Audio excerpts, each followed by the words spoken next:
to this beautiful Southwest region. So welcome.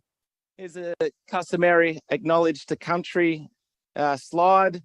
We're very lucky to be able to use this land that our traditional owners have been part of for many, many, many generations. So we're very lucky to have this opportunity. So welcome to Southwest Connect. It's interesting, you know, like last year we had the inaugural event, and it's good to see so many familiar faces here. And during that period of time of October 2021, organising conferences seemed a bit of a challenge. We had the dreaded COVID hanging over. There were issues like, is this city in a lockdown? What are the rules in relation to social distancing? How many people can be in a square meterage area? And we thought, you know, it's now May 2022 and we don't need to worry about all those rules. And as each month passed, all the governments started to relax their rules. And so from the outside, you thought, gee, organising conferences would be pretty easy, much easier. Well, then there were new words that started to present themselves. Inflation, fuel prices, airline prices. We watched the Dow Jones go from 37,000 points to 27,000 points. And there were new challenges for organising conferences and in particular investment conferences. And the point that I'm getting to is I just really want to acknowledge everyone that's here for making the effort, for being here, supporting vertical events, this conference. And that goes from the 60 odd companies, ASX listed companies who have signed up to present, to all our sponsors, and we'll go through them shortly, to the many investors, whether they're retirees or part of family offices or from stockbroking firms.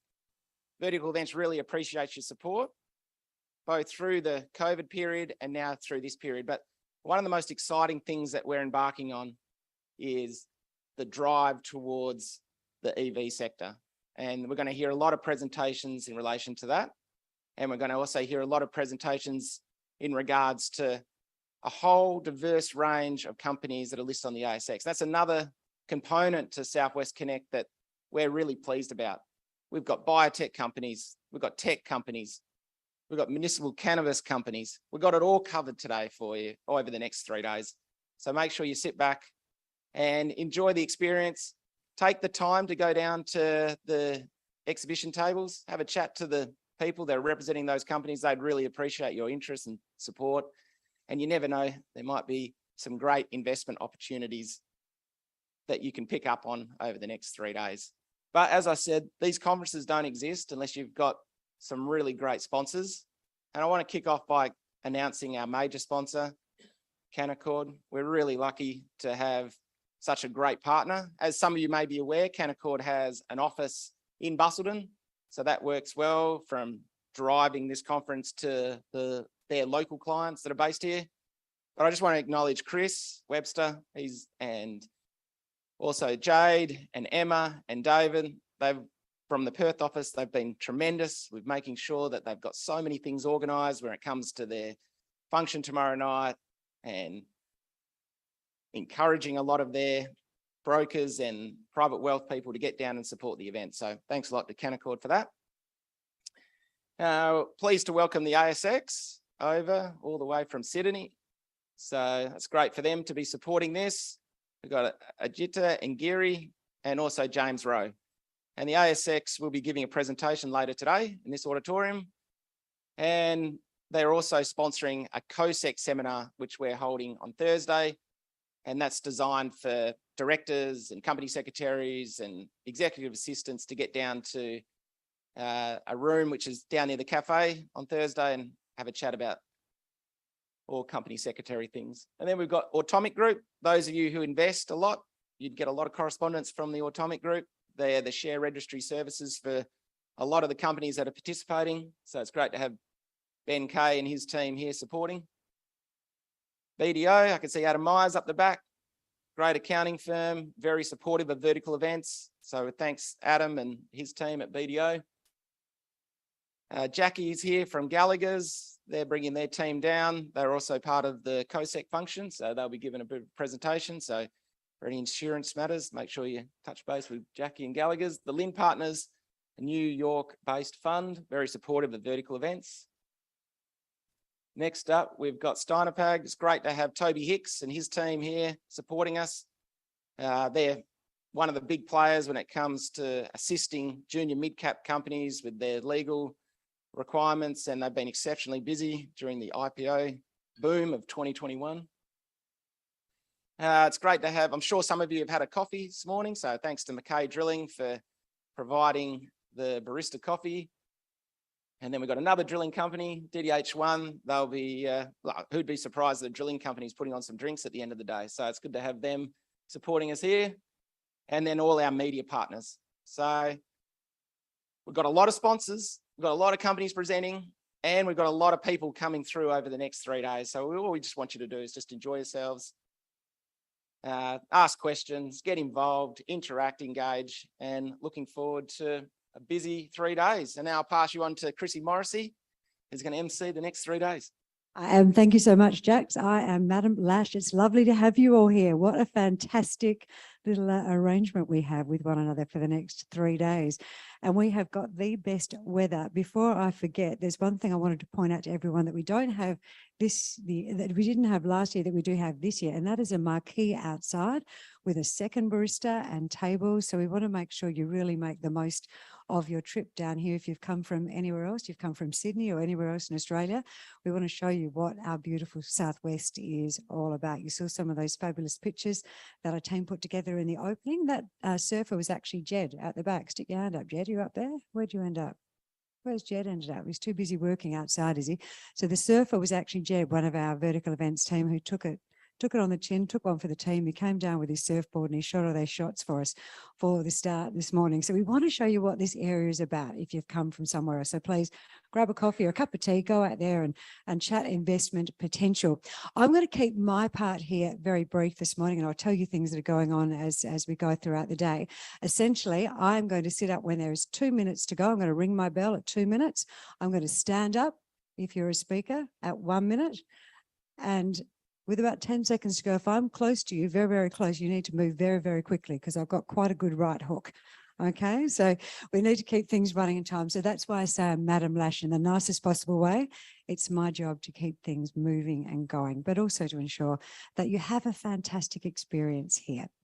So let's kick this off, shall we? Jaxon mentioned our major sponsor. We are so glad to have Canaccord back.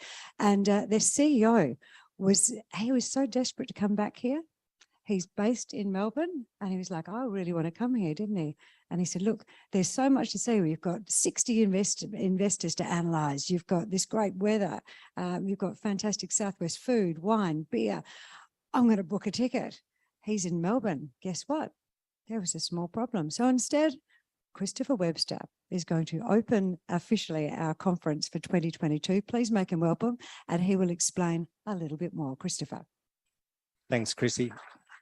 Yeah, so popular is this region becoming that all the flights from Melbourne are completely booked out. So we did have a contingent in Melbourne, and they're sadly stuck to the live stream because they couldn't actually get here. So it's a great sign for the region. And before I get onto the region, I just want to thank Stu and Jaxon and Andrew and Prue and that vertical events team. If you want to know what resilience looks like, running conferences through COVID, what a team to endure that. And we are certainly very appreciative that they have allowed us to be part of this conference.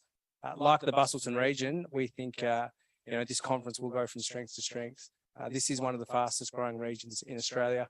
We're very proud to have had an office here for over 20 years, and our team here is growing. So we've now got 7 full-time staff around the corner. They will be at the booth during this conference, and please step by and say hi to them while you're there. And if you're coming to our cocktail party, then head to the booth as well. We'll give you your registration band so you can get there safely on the buses and those kind of things. So, listen, what's special about Canaccord in this region? Well, listen, we're a global investment bank headquartered in Toronto, and we have a presence in Busselton.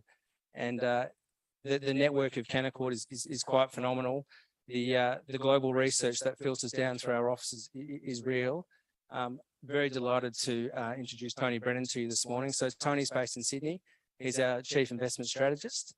Every morning at 6 o'clock West time, he briefs the dealing team of 112 advisors, and his job is to decipher what's happening out there in the global markets, deciphering the geopolitical, what's happening in the US, what's happening in Europe, the war in Ukraine, and he frames it to us in a way that we can understand what it is, and then use that to determine how we're going to position our clients' portfolios for risk, and ultimately what goes into those portfolios. We really want to educate our clients, help them navigate markets, but also provide opportunities. And I think over the next couple of days, you're going to hear from 50 companies that present great opportunities. But, you know, sadly and heartbreakingly, there's another 50 that wanted to get on the card as well, but we couldn't quite fit them in. So really delighted to be here. Canaccord's very proud to be associated with this. And I hope you have a wonderful few days, and please come and say hi to us when you get the chance. Cheers.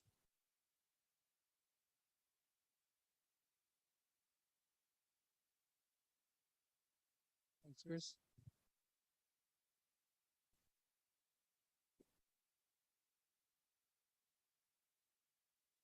I think I'm on, yes.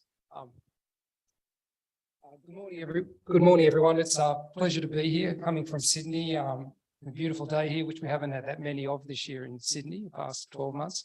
I think my role here today is just to give you a bit of background on the global economy and the markets, you know, going into 2023. You know, because you'll be hearing from a lot of resource companies. So I'll give you some background to, you know, consider those companies. And I'm mindful of Madam Lash. I don't want to incur her wrath, so I want to make sure I stick to schedule. So in my presentation, I'll probably flick through some of the material. It's a bit longer than we need, really. So I don't think you'll probably, you know, you probably have a fairly reasonable understanding that the global economy is getting a bit tougher, and probably next year will be a weaker year for growth for the world.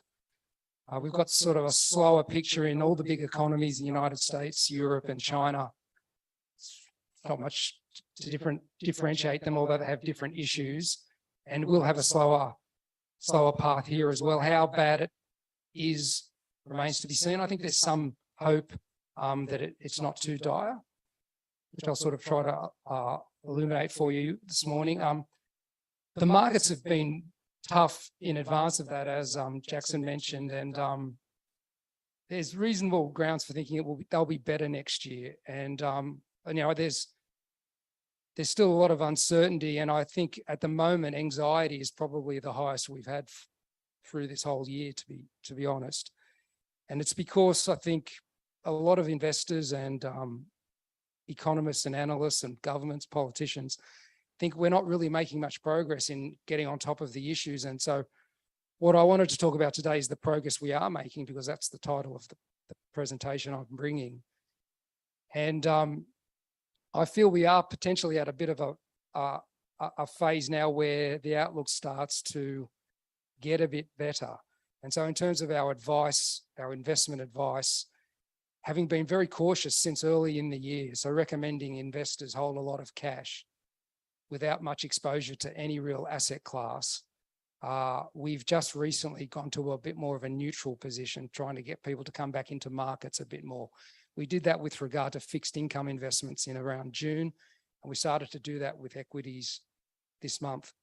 We're not necessarily telling people to go overweight into those investments, but just maybe coming back to neutral, because I think the outlook is a bit more two-way now.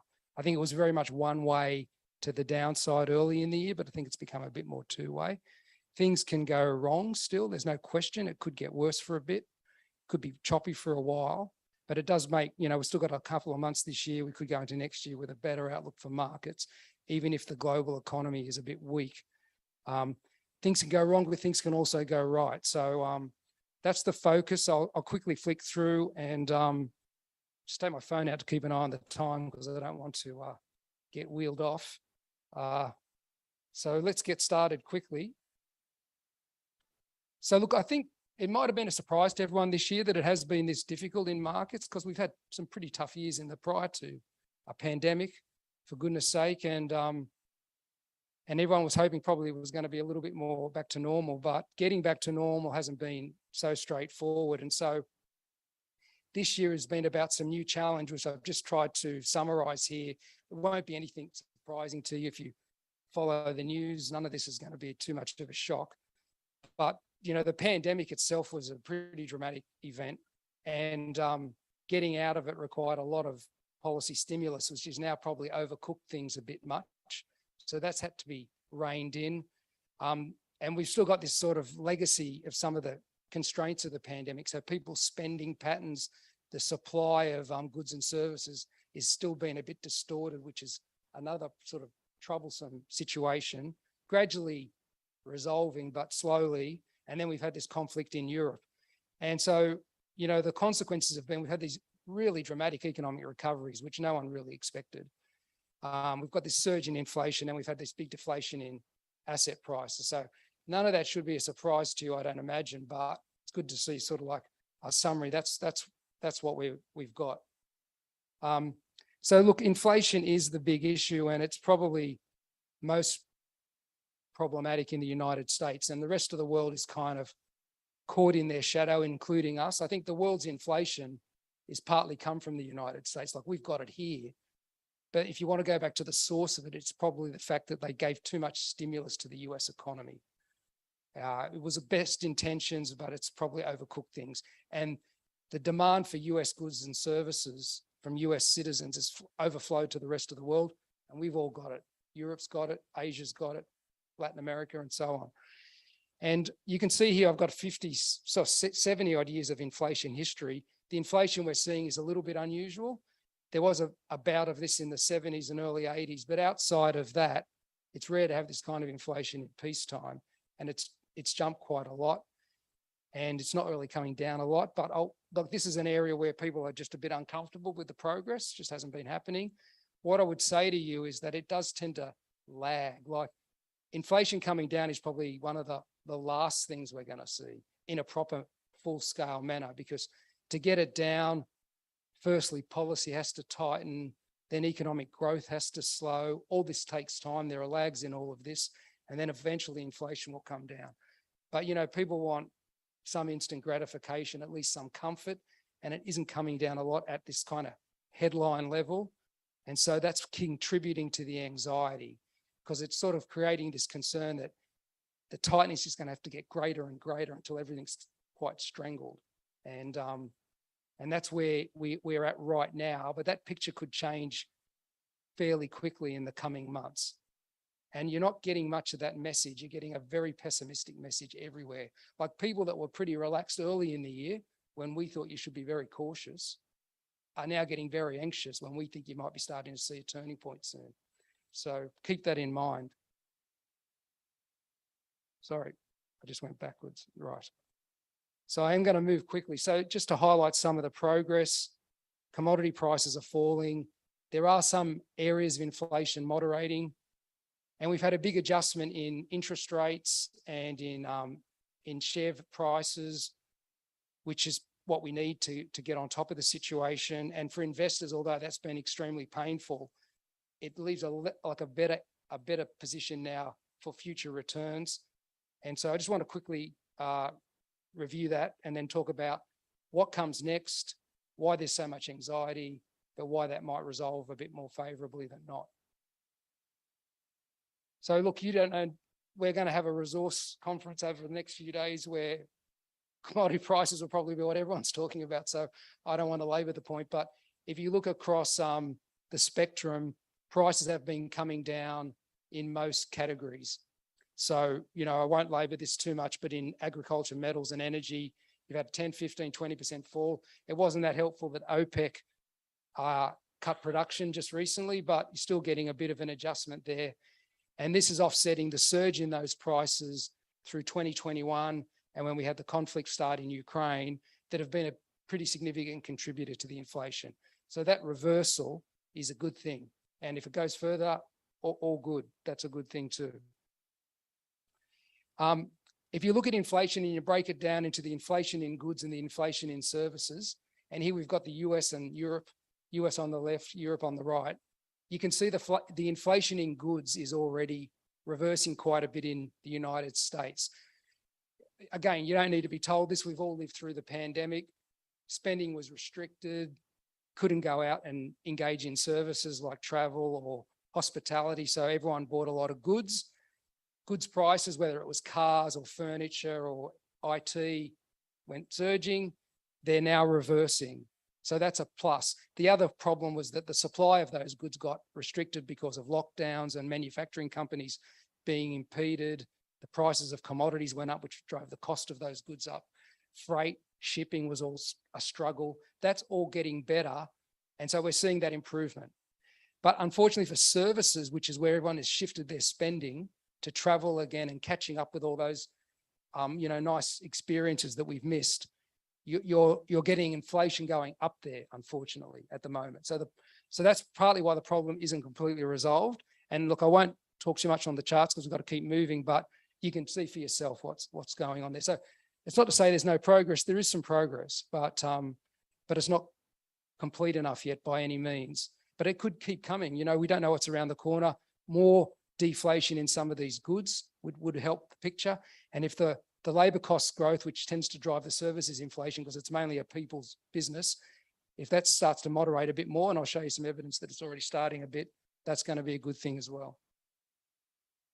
Okay, sorry, there's a little bit of info. This is probably the busiest picture, so once we get through this, you'll be fine. But I just want to show you the adjustments we've seen in interest rates. On the left, you've got the US markets, and on the right, we've got Australia. And so there's three sort of measures on each. We've got the central bank policy rate.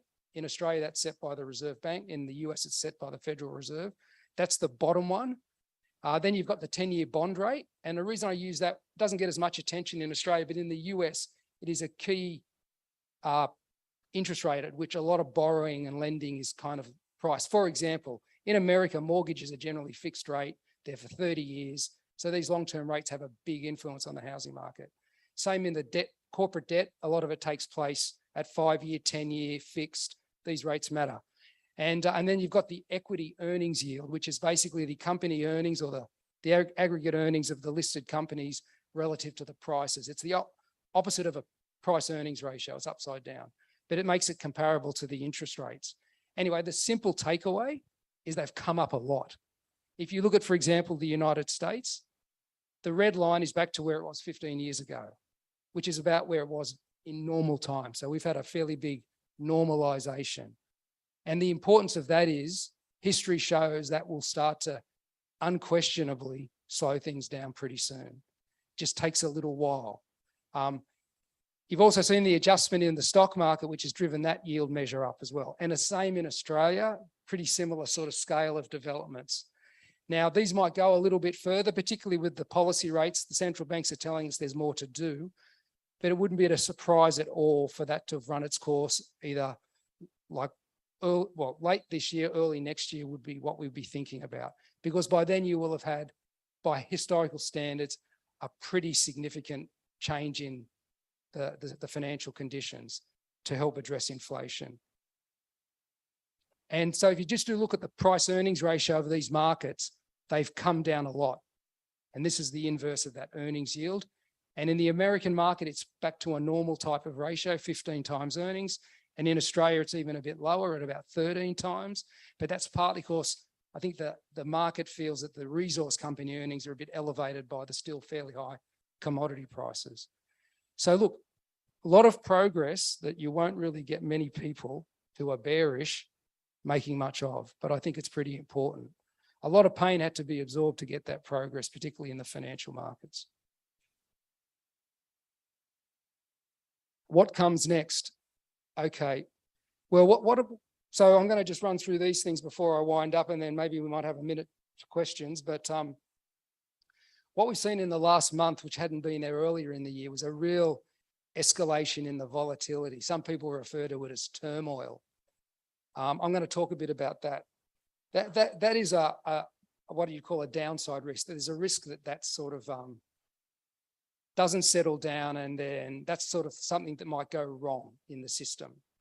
Are we going to have a global recession? I think there's a reasonable prospect of that now, but it doesn't necessarily have to be a really deep one. I'll talk a bit about that. It could be a deep one if there's a miscalculation, and definitely can have a miscalculation. And I'll show you some reasons. Is Australia immune?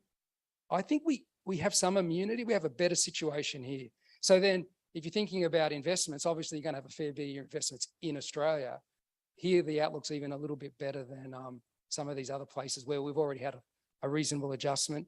And then finally, what does it mean for the markets going into the end of the year and next year? Here's a couple of measures of market volatility. The top one is bond market volatility. It's all it is the day-to-day up and down in the 10-year interest rates. How much they go up when you woke up one morning and read about what the US markets did the night before. What do they go down the day after? How much are they going up and down? You can see that started to creep up quite a bit. It's a monthly average as well. Some days have been much sharper. It's gone up quite a bit. And then the stock market volatility has been creeping up as well. What's all this about? I think what it's about is the fact that after 9 months of weak markets, and it hasn't just been shares, commonly it's fairly concentrated in shares when you have a transition in the world economy, but this one's also been affecting property. Fixed income investments have been as weak as shares. They're often considered defensive. They're not been at all defensive this year. I think the consequence of that now where we are today, and no one has a lot of clear sight as to this ending, is you've had amplifying stress. People have been sitting on losses and the losses have kept going and they can't see an end to them, so they're selling. And you're getting a fire sale, in some cases because there's no alternative, like in Britain with the pension funds. Other people are just bailing, and it's added to this up and down day to day. And it's a sign of the stress, which is something you can't take too lightly. But listen, I think if the Federal Reserve gets finished what they need to do in the coming months, the stress will really start to abate. It'll mean that the bond market will stabilise, and that's one of the sources of stress. And I think there's reasons to think that's possible, though not guaranteed, but possible. So these stresses are there at the moment. You can't take them lightly. Something could crack. And if there's a miscalculation, and in the 2008 financial crisis, the collapse of Lehman Brothers in hindsight was probably a mistake. It could have been supported and saved. They thought they should let it go to prevent people thinking they can endlessly take risk and get bailed out. Well, something could go wrong. So don't get me wrong, we're not too complacent, but hopefully common sense and will prevail. What else is a potential risk? The issue as well we've got is that every country in the world is raising interest rates at once. And this is a 50-year history comparing which countries are putting interest rates up and which ones are putting interest rates down. And it's very skewed. It covers about 40 odd countries. The question is, are they all aware of what each other is doing? Probably not. Although encouragingly, the Federal Reserve, the deputy chair recently in a speech said very mindful of what's going on elsewhere. So there's a potential coordination problem here, lack of coordination, because each country's tightening will spill over to the other countries. So that's another risk at the moment. But again, what's tending to drive this is this sort of rapid escalation of interest rates in America has driven up the US dollar. It's driving down all the other currencies, including the Aussie dollar. And that sort of brings the inflation more into the local economy. So all these other countries are trying to prevent that by responding to the American tightening. The only country that's not really doing much of that is China, because they could use a bit of support because they've got their own issues. So when the Americans slow it down, I think this risk will abate as well. Okay. Why will they slow it down?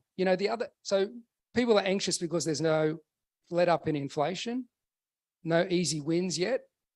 They're also anxious because there's not much sign that the US economy is responding much to these higher interest rates.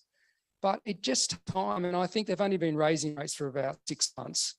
And the lags are famously, as Milton Friedman, that famous American economist, said, they're long and variable. They take a while. People try to look at leading indicators, and this is a leading indicator in yellow.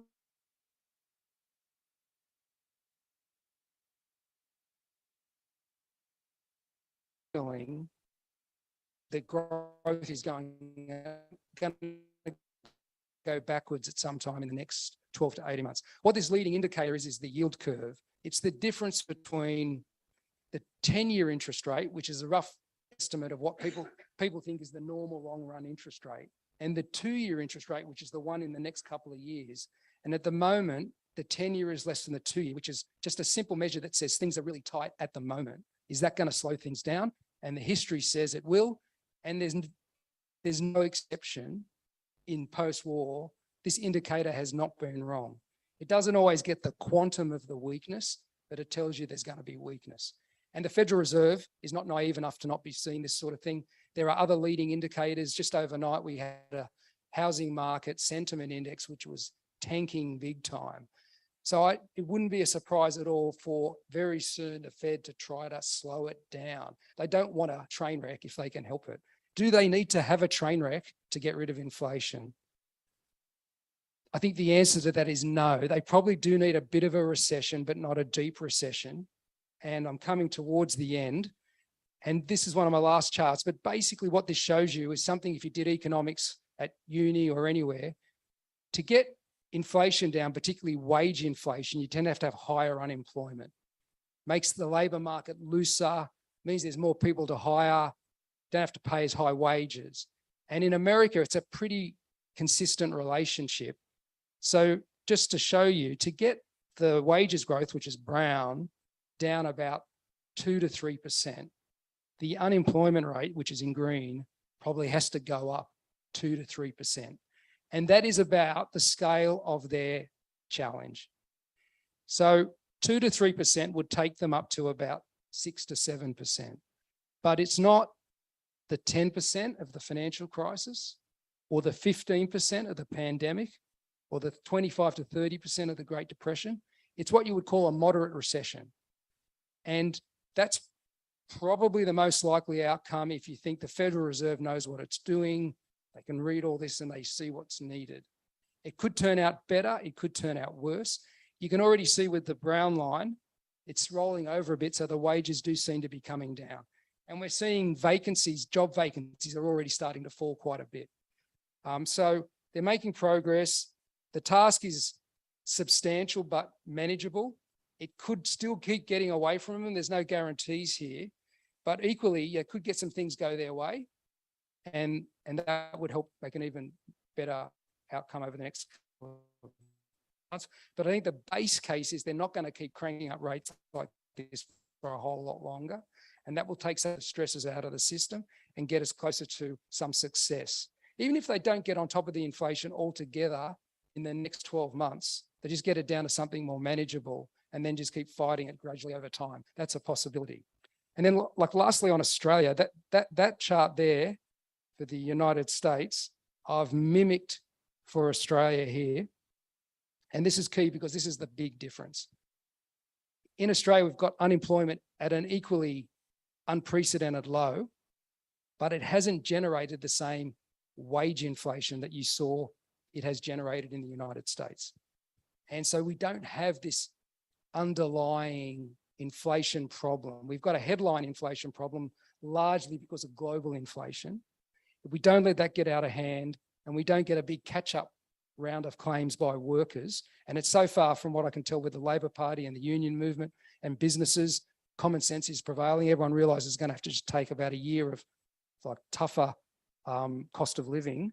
That will help us get to the other side without necessarily having to have even the sort of downturn that the Americans have to have. So for example, if they need unemployment to go up by 2 to 3%, we probably don't need it to go up by any more than half that at the moment. But if the darker line at the bottom starts to climb quickly and it's just lagging and we're just not seeing it, then we will have a bit more of a challenge. So for our capital markets, for our economy, we should be looking at a better path at the moment into 2023 than even for the US capital markets and the global capital markets and the economy. So just to finish, you always get episodes like this. I know it's not much fun. It's been a pretty tough year. I haven't found it very easy myself, and it's always a lot nicer when markets are generating strong returns. So this little chart just shows you that in different parts of the economic cycle, investments respond differently. You better take it in quickly because I've got 1 minute 45 seconds left. So what you can see is that we have been in the period over to the right, late recovery, where bonds and shares have been going down, commodities have been coming up. We're transitioning across the recession phase, but we might move through that reasonably quickly. It tends to be the shortest episode in these sort of full cycles, and we could move into the recovery phase sometime next year. Maybe economies will be a 2024 story, but markets might start to factor that in 2023. So as I said, we've tended to encourage our clients to think more about having some positioning again. Things could go either way now, but not necessarily inevitably downward. And we've just published our quarterly Australian Investor magazine. And if you want any more color on that, our actual specific portfolio advice, it's all there. You'll be able to pick up a copy from our booth. And that's probably going to get me finishing right on time, which I'm really delighted about.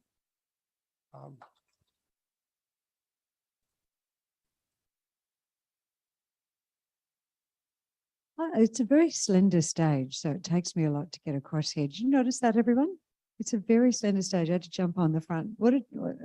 You came over here yesterday from Sydney, managed to squeeze on a plane. You're not staying for the rest of the day. How long are you going to stay for, Tony? I have to be back at the airport in Perth by about 1:30. So 1:30. So how much longer are you going to stay for? as long as I can. All right. Okay. Do you want to flip? I'll give you 2 minutes for a quick question. Anyone got any questions out there that you'd like to ask? All right. We're going over here. Let's go to this side. Introduce yourself first. Say hello to everyone and ask the question. Hi, Mark Keane from Precision Exploration Drilling. Question about wages and employment growth. Your chart up there seems to show probably a different picture to what we see on the street. I feel that wages are going to be very strong, growing very strongly over the next sort of 12 months. And employment, I don't see any reduction, any growth in the unemployment rate. Your comments, please, as compared to your chart. Any increase, you think? In unemployment? Correct. Yeah. Oh, yeah, there's nothing yet. I mean, in fact, I think today's Wednesday, right? Yeah. There's a labour force survey tomorrow for September. So that we'll get another reading. That's the monthly one from the ABS, Bureau of Statistics. Yeah, you're right. It hasn't kicked up yet. Job advertising has started to plateau and has actually come down a little bit. That's a good indicator of what will happen to unemployment pretty immediately. So it's just a matter of time. Interest rates have been going up. It takes a while for that to flow through to borrowers. The banks have been telling us they don't even change people's repayments for a few months. And then we've got a lot of people on fixed rate loans that won't get reset till next year. But it'll slowly take its toll.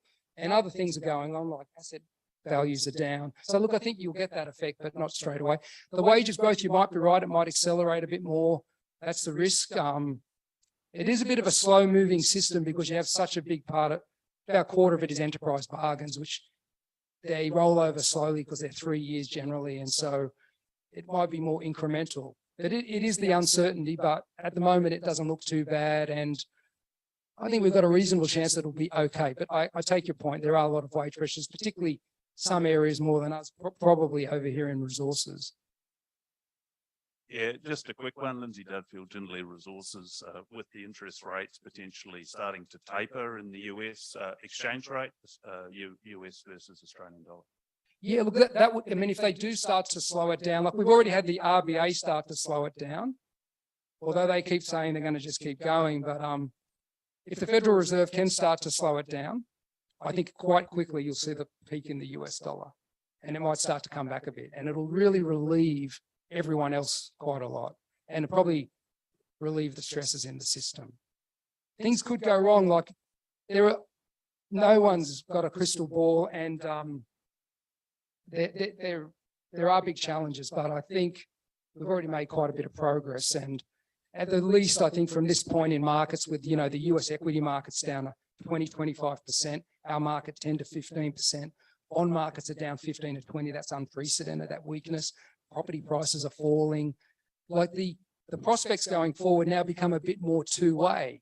And there's a cost to going in the market too early for sure, but there's also a cost staying out too long. So that's what we're trying to get people to think about, even if they stay bumpy for the next 3 to 6 months. Rather than at the beginning of the year where it looked like things were so high they would have to correct. I think it's a little bit more two-way now. Is that allowed? 2 questions? Where do I see the what, sorry? Oh, well, forecasting equity markets and bond markets is easy compared to the currency. Why don't you ask me a hard question? Alan Greenspan said the best guess was, sorry, the best forecast was a guess. He knows more than me. Now, look, I think probably, given we've had such a period of strength, the US dollar's at a 20-year high, it's up nearly 20% this year. Probably it will be maybe a bit weaker if the Fed, in a year from now is reversing a bit, it's possible. But look, it's not something I'm bothered. We're going to have to leave it there. Thank you so much. Well done. Thank you very much. We've got an hour of you here at the conference before you take off. Is that right? Good on you. Okay, thank you. And hello to Marcus out there who we know is watching. Matthew, would you like to come up and join us there? And would you like this microphone or use that one? Okay, not a problem. So our first presentation from our investment opportunities for you, ladies and gentlemen, is coming to you from Red Dirt Metals. Matthew is their MD. They've got the accelerating of the development of the Mount Ida lithium project happening at the moment. They've already got key approvals in hand, and they can transition to production rapidly compared to some of the other lithium explorers out there.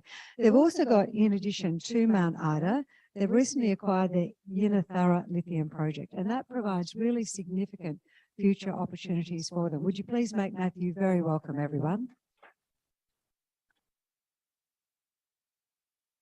Thank you, everybody, and good morning. Hopefully you can hear me properly.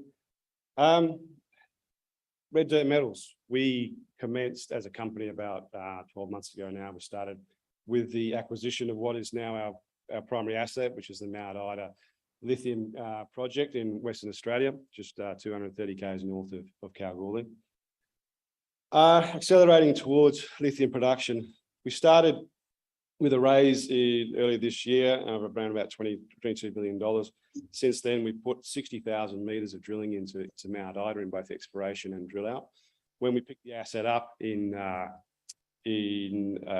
September, October of last year, during our evaluation, our due diligence on the project, we discovered that there was lithium-bearing pegmatites on the asset. Since then, and as of today, 12 months later, this morning we actually published our first maiden resource estimate, which I'll get onto in a minute. We put about 28,000 meters into the actual resource areas themselves. It's located on granted mining leases in Western Australia. So I'll harp on about the mining leases aspect and what that gives Red Dirt, and the fact that it gives us a speed and facilitates basically access to putting that asset into production as fast as we physically can. Heritage approval in place. We have no environmental issues, and all our environmental approvals are in place for us actually to start mining. We've, as I said this morning, we've put out our first maiden resource estimate after 12 months of drilling, which is a fantastic milestone for Red Dirt, and we're focused on delivering the asset and an accelerated path to market. We want to be part of this buoyant lithium market. We want to be selling our product into a market where we're getting $3,000, $4,500, $5,000 per ton of SC6. Where are we? The asset is located 230 kilometers northwest of Kalgoorlie. It's has very good access to excellent infrastructure. We have rail and road down to Esperance Port, and road across to Gelton Port, which is probably the primary location for us to export our product out of. We have a camp on site. We inherited quite a bit of infrastructure when we picked the asset up in late 2021. We have co-owned an airstrip next door, so 5 kilometers away. That airstrip will be up and running in the first quarter of next year. Again, located on granting mine leases. 2 of these leases, mine leases, are the oldest in Western Australia. One of them will be the first one that's actually renewed for a second time. This gives us a distinct advantage with regards to actually putting the asset into production. It means we have much less regulatory work to do, much less approvals to ask for. It gives us basically between a 45 and 60-day timeline for once we put our mining plan into DMRS before we're actually granted permission to mine. It's on a mining lease that's been mined since the early 1900s, so it's a disturbed area. We have no native title. There's no title claim over our area, and we have heritage approvals in place. And what we have is a significant lithium footprint, and we've only been working for about 11 months to 12 months on the asset. It's an asset that provides enormous upside potential. It's an asset that's never been explored for lithium previously. It's an asset that's only ever been explored for gold and silver. When we acquired the asset, we threw 4,400 drill holes, to give you an idea of how large the database was on the asset. There's 155 square kilometres of tenements there. And of those 4,000 drill holes, only 15 of them had lithium assays in them.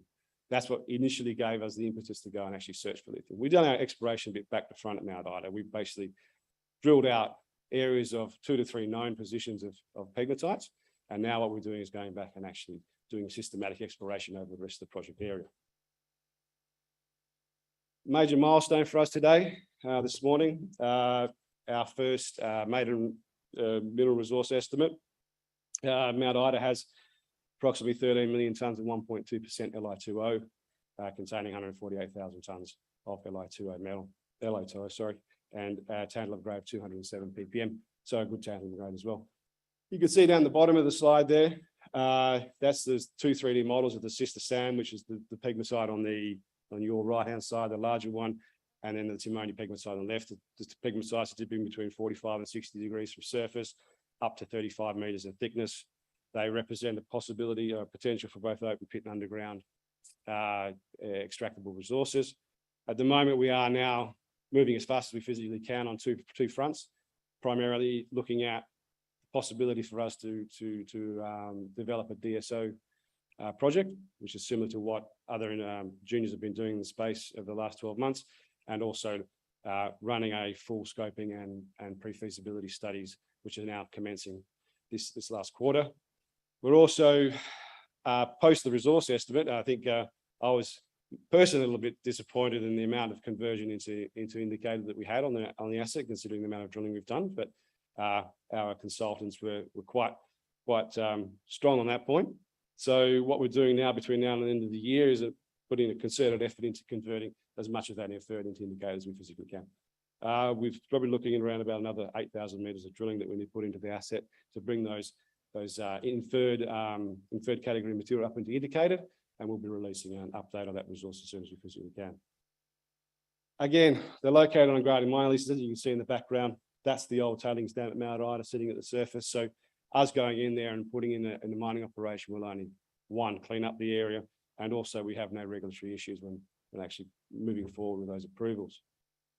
The sister sand pegmatite. The sister sand pegmatite is probably the main pegmatite on site, and will form the basis of any future mining activities and the upcoming PFS and scoping studies.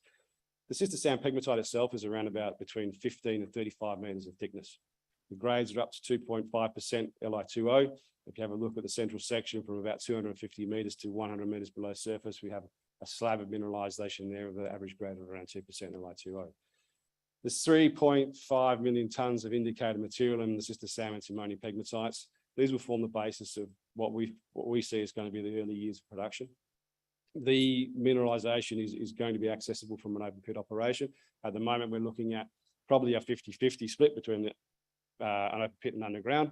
We have a mining study underway. The results of that mining study will be published in probably the next 4 weeks. In conjunction with that mining study, as I said previously, we're looking at the options of producing a DSO product and selling that to market. We have an in-house lithium expert who joined us earlier this year. Mr. Gao here came over from Mitsui. His primary objective in the next 2 to 3 months is to see what appetite there is in the market for a DSO product, to see how quickly we can get this asset into production and how fast we can actually we can make that transition from explorer developer into actually producer. If you walk out of the building today, and there probably aren't many 7-story buildings in Busselton, but if you do walk out and actually find one, that gives you an idea of the sort of thickness of what you're looking at with regards to the size of these pegmatite bodies. One other good aspect about the sister sand pegmatite is we can be very selective. We have no internal waste in the product, so no requirement for us to all sort on the material that's coming out of there. We have a high spodumene content, and our initial metallurgical tests that we've done so far produces both a DMS and flotation concentrate with recovery values between 50 and 75% on the resource itself. The lithium market buoyancy, I'm not going to dwell too much on this because I think a lot of people are going to cover where we're at in the lithium space at the moment. I think the one point we do want to concentrate on is the fact that whichever way you look at it, government policy and decarbonisation across the world at the moment is going to keep demand for lithium high. We, as a company, want to be in a position where we're selling into that market. Speed to market is our mantra. We need to be able to reduce our risk or financial risk going forward by producing cash flow as fast as we physically can. We need to be able to make sure that if the company can at all, be selling into a $5,000 per ton C6. You've seen what that's done for cash flows for the likes of Pilbara Minerals, for the likes of the core infrastructure production, mineral resources. Immense amounts of cash being produced over a very short period of time, cashing in on what looks to be a market that's going to be in deficit for at least another 5 to 10 years. I'm not an expert on forecasting metal prices, but I do see that at least in the next 2 to 3 years, and we want to be producing within that time frame, we're still going to be selling into a very strong lithium market. Our mantra again is speed to market. Because of having those granted mining leases, because of having no environmental issues, no heritage and native title over our projects in Western Australia, we have a distinct advantage with respect to other junior players entering the market in the next 12 months. Corporate overview, usually a slide to put at the front of the presentation, but dropped it down because just want to put a gap between what we've done and what we're going to do in the future. I guess the big takeout from this really is the David Flanagan joining the board as chairman.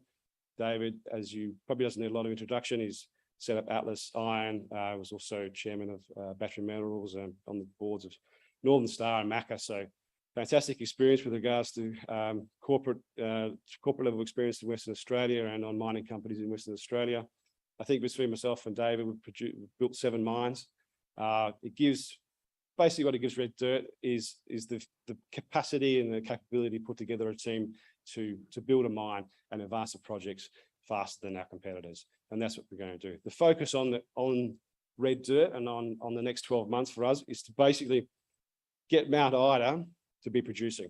That is our first and primary focus. And I think we can do that. We have, like I said, we have a good technical board in place at the moment. And we have definitely the drive and impetus to actually get that asset up and running.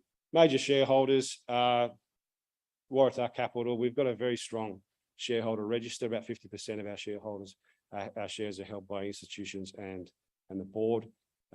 Doesn't help with days like today when you get some good news out and get sold down. Not a lot of movement, but I think it does show the support there is on an institutional basis for the company and the belief that we have, the belief that the investors have in us going forward. New lithium province. This is just to go back, take a step back to where I started with Mount Ida. We picked up 155 square kilometres of tenements when we picked up the asset from Orabanda in late 2021. The key takeaway from this point is, as you can see in the middle of that slide, this is a large granitic intrusive body.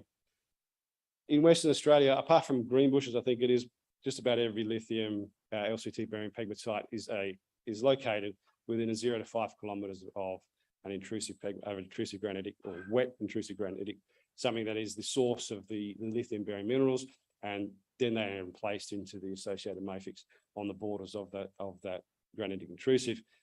That emplacement always happens within what they call the Goldilocks zone. So you get a fractionation within the pegmatites between 0 and 5 kilometres from that contact zone. We have in our tenement package there at Mount Ida approximately 22 kilometres of strike of that Goldilocks zone. When we picked up the asset, as I said before, if you look down in the bottom left-hand corner, there were 3 pegmatites on there. Those 3 pegmatites are the Sister Sam, Timonian and Sparrow pegmatites. They are what formed the basis of our initial resource estimate that we published this morning. The rest of the asset, or the rest of the ground, has been only sparsely explored. We started with a geochemical PXRF study early this year. From that, we followed up with 380 air core holes, which are in the lab at the moment. And after those results come back, then we will start in earnest exploration on the rest of the project. 2 minutes. Multiple zones of pegmatites. This just gives you an indication of what the potential upside is close to the existing resource that's just been published this morning. Down on the right-hand corner, you've got the Sister Sam, which is 5 to 7 million tonnes of pegmatite. Then again, 4 to 5 million tonnes of antimony, and the Sparrow North project, which was only found 4 months ago. So that is all-in inferred Sparrow. But as you said, we've only found that 4 months ago. It gives you an idea of how quickly we're bringing these things into resource status. We are very aggressive. We put 60,000 metres into the ground so far. We are going to put another 40,000 metres in up until the end of this year, from when we publish this resource until the end of this year. Then we start on regional exploration in what is probably the most exciting thing that's happened to the company besides the resource estimate, which is the acquisition of Unithara. Unithara represents what we think is potential for a very large discovery of pegmatites. We have over 7 kilometres outcropping pegmatites at surface. The Unithara project has 520 square kilometres of tenements, and one of the main aspects of it, again, was being able to secure a tenement package over what we call the Goldilocks zone. If you have a look at the image there, 500 metres down left-hand side, there's only been 34 drill holes put into this asset. We start drilling in early November, and hopefully we have both visuals and assay results in December of this year. It's the right mineralogy, up to 35 metre thick pegmatites. Of the drill holes drilled to date, the 34, 15 of them came back with spodumene in them. We've got assays up to 25 metres at 1%, and it's only been drilled to 100 metres below surface. Thank you very much for your time, and I'll hand you back over to Chrissy.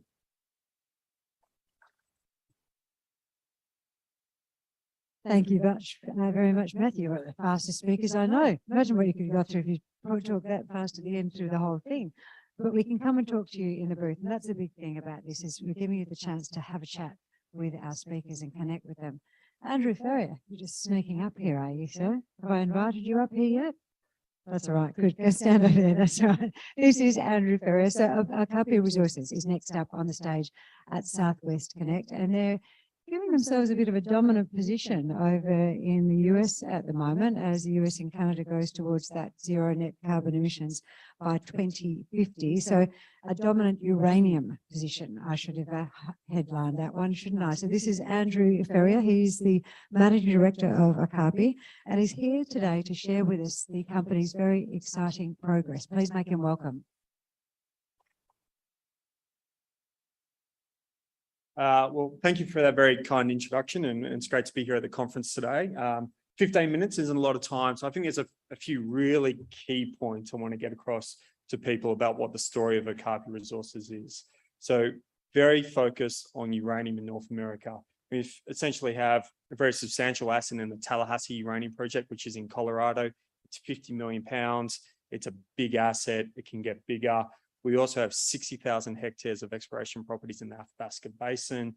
And for people who don't know, the Athabasca Basin is sort of the elephant country of the uranium space. It's where the highest grade, biggest deposits exist for uranium in the world. And on top of that, we also have a gold project in New South Wales, which we just finished drilling out and had some pretty spectacular results on. So we have a lot of assets. We have a team that knows what they're doing. My background is in mining private equity. I spent 6 or 7 years living in North America, where I was directly responsible for pretty sizable uranium investments we made in that part of the world from sort of 2011 to 2018. I was actively involved in the US uranium space. Brian Hill came on, the chairman, very credentialed, highly experienced mining executive based in Denver, Colorado, which is close to our assets. He was, ex-CEO of Newmont, very established guy. Got Jim Villeneuve as well, who's based in Colorado. Basically, he was working with me on the Reno Creek asset, which we took from sort of pre-scoping study, pre-resource all the way through and received the final sort of NRC permit on that project. So we've got the team that's actually, very few people have actually taken a project from that position and got it permitted in the US over the last couple of decades. So we've got the team, we've got the assets. Our market cap today is relatively modest, it's sort of $35 million today. We've been very active on our assets over the last 6 months. Got really good substantial inside ownership, which I think is really important for shareholders looking in and trying to understand the alignment of the management team going forward. But I always like showing pictures. In the top right-hand corner is our geologist in the field up at our Noonan and Perch projects in the northeast of the Athabasca Basin. We recently put out the summary of the findings of that summer field program. Very exciting land, very exciting position, sort of working very aggressively to hopefully go and drill those targets out as soon as possible. And then in the bottom right is our diamond drill rig on our Enmore Gold project in New South Wales. And I'll touch very briefly on those results that were put out to the market. At the moment, we've only announced 2 of the first 2 holes, which are impressive, and look to get out the remaining holes very shortly. You can't talk about uranium without talking about geopolitics. It's as simple as that, and why you want to have assets in the US. And basically, this is probably the best slide that sums it up, where the US is at the moment. And a lot of people don't really understand this in Australia, but nuclear energy still accounts for 20% of all the energy produced in the US, which is a big number when you think of the size of the US economy. But probably more importantly, it's 50% of their clean energy. So all the money they put into solar and wind over the last decades, which is billions and billions of dollars, nuclear energy is still 50% of their clean energy. And this is a country that is completely committed to clean energy going forward, and is completely committed to basically electrifying their entire, every car that's driven in the US. So this means that they're going to spend a lot of money building out and maintaining their nuclear reactor fleet. So the US consumes more uranium than any country in the world, but for a long, long time has produced very little uranium themselves.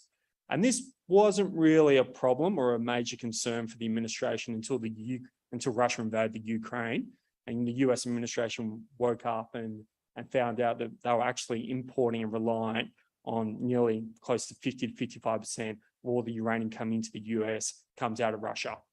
And this is not a good position for the US to be in. They were very quick to ban the importation of oil, gas, and coal after the invasion, but they didn't do it for uranium because they couldn't. So what they're effectively doing is a whole bunch of policies coming out. They pumped $6 billion into the nuclear reactor fleet. You may have heard of something called the US Inflation Reduction Act. It was a green energy bill. It pumped $40 billion into the nuclear reactors. So there's no economic reason why these reactors will shut down over the coming decades. And what they need to do now is incentivize domestic production. And that's where we sit with our projects today in the US.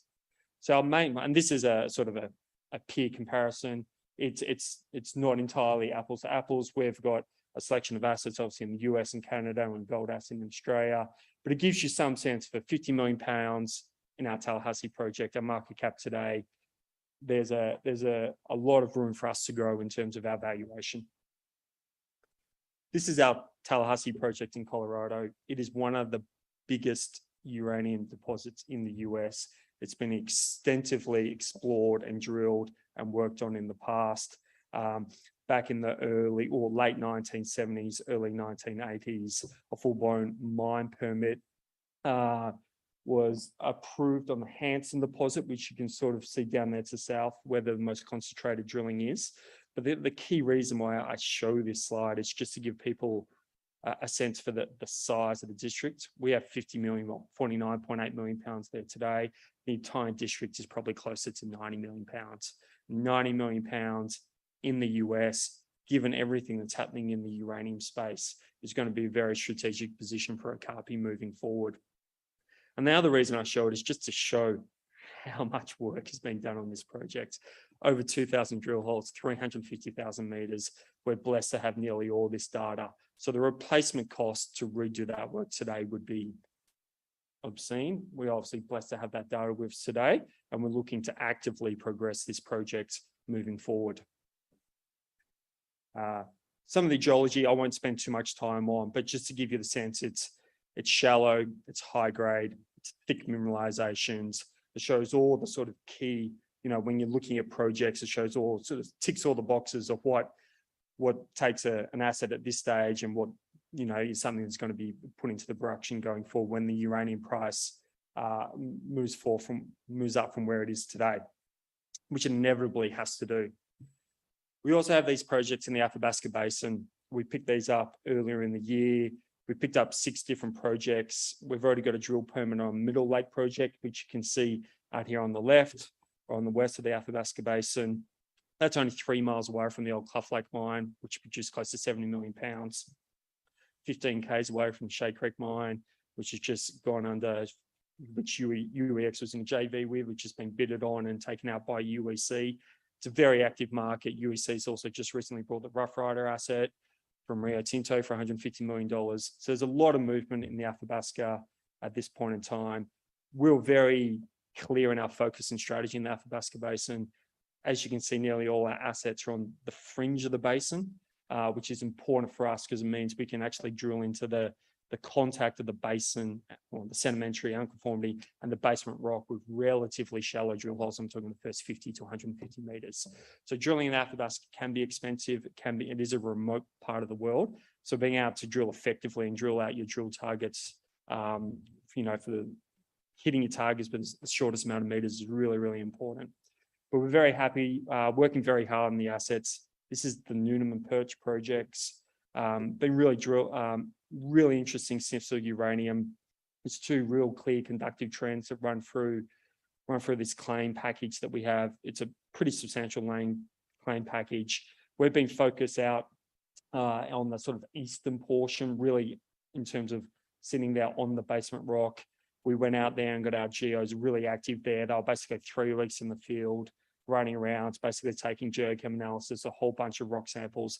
And that's really just allows us to home in and focus on what our drill priority targets are going to be.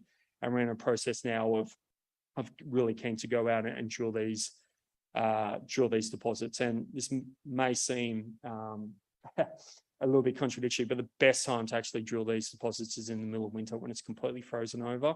It just allows easier access rather than in the summertime where it's effectively, think of as a lot of low-level swamplands and it's very hard to actually move drill rigs around. So drilling in the winter is the focus here. This is our Middle Lake project, which I won't spend too much time on. So I mentioned we had our Tallahassee project, 50 million pounds. We've got our Athabasca assets, pretty substantial claim package there. Very keen to continue to progress those assets. We also picked up this Maybell project, which is also in Colorado. It's in the sort of northeast corner of Colorado. Basically went out and staked these claims ourselves, which gives us hopefully gives you a little bit of a sense of sort of our know-how in the US. This is a historic producer, produced over 5 million pounds. We've basically locked in nearly in the entire district. We've gone in quite a huge amount of sort of historic data, which has some very interesting sort of historic resource numbers on, which we're working through at the moment. And I think this is an asset which is a bit of a sleeper in Okapi at the moment, but we're going to get some information out to market hopefully relatively shortly, which shows the true nature of this deposit going forward. On top of that, we have some really interesting claims in the LaSalle district in Utah. LaSalle district has been a pretty substantial uranium producer over the cycles and numerous uranium cycles. We went out, took some rock chip samples early in the year, sort of hit 1.2% uranium. We hit 12% vanadium. These are really high grades. We have a permit to drill here. And the most important thing to really understand about this Utah district is that the White Mesa mill is 100 Ks down the road, which means that which is the only sort of permitted conventional mill in the US today. So there's a sort of a logical place for the uranium ore to go as we progress this asset.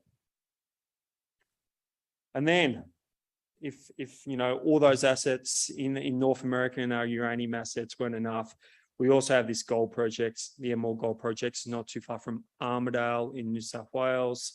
We've put in 7 holes into this project over the last couple of months. We've done diamond drilling. We're following up on a really interesting intercept first that they drilled out last year, which was drill hole 6, which you can kind of see here, that was drilled sort of down plunge into mineralization. We've gone in, first drilled 2 drill holes, stepped back, obviously drilled perpendicular as much as we could to the mineralization. And look at some of these results. We're getting sort of 28 meters, 2.5 grams. These are economic intercepts, 5 meters of 4 grams on drill hole 2, another 11 meters of 3 grams. You guys can see all the intercept results here. So this is a high prospective part of the world where we've got a pretty substantial EL in MOR. We have sort of what we call 10 to 15 sort of walk-up drill holes. We were initially focused on just following up on the discovery hole from last year. We've then gone and sort of drilled down strike to hopefully sort of confirm other sort of high-grade shoots that may be in the districts. And in terms of the long-term strategy on our more gold projects, we're very much a uranium company. Uranium is going to be one of the hottest sectors going forward, given everything that's happening in the space and the desire for clean energy. You've seen Japan reverse their policy. You're about to see, I think, Germany reverse their policy. You've seen the UK come out and be very positive for uranium and nuclear. China and India are building nuclear reactors like there's no tomorrow because they understand it's the only form of clean baseload power to keep their economies running going forward. So that's essentially the Okapi story. Hopefully I've articulated to you sort of what the team is, what the team's done, what our strategy is, and why it's important to be in the uranium space, particularly in the US with US assets. So I appreciate listening to the story and happy to answer any questions.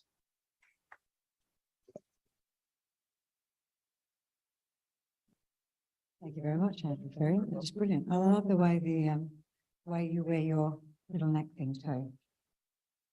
It's very laid back, isn't it? It's kind of a bit of attitude there. I like it. If you're ever interested in information on uranium, because I love to do a bit of a deep dive onto our presenters that come onto stage. Carl Kruszyninski, you've all heard of him? Dr. Carl, he does a great little piece on uranium. I was listening to him last week and he was talking about the short-sightedness of governments in the way that they can dispose of this mineral, which he thinks has got the answers to all the problems that we have in the world, but he's just talking about a better way of disposing of it, and he thinks that's where you should be going towards. So have a little listen to him just to back up what's being said there by Andrew. Right, where we're going to go to next, team? We are going to go to one of the legends of the mining world, Mr. David Crook. Are you coming to join me, sir? Here he comes. So David is here representing Charger Metals. Now, they listed over 12 months ago and their geoscientists had generated some quality new drill-ready targets on each of their 3 company projects. It's a really exciting time for the company and they're awaiting approvals before the rigs start turning both on. You've got Coates, and what's the name of the other one? You've got Coates and, yeah, 2. So those 2 ones. So this fellow here, come and join us on stage, David. If you haven't met him before, he's got over 40 years of experience. He's a wealth of knowledge, and this is a really interesting project. Please make him very welcome.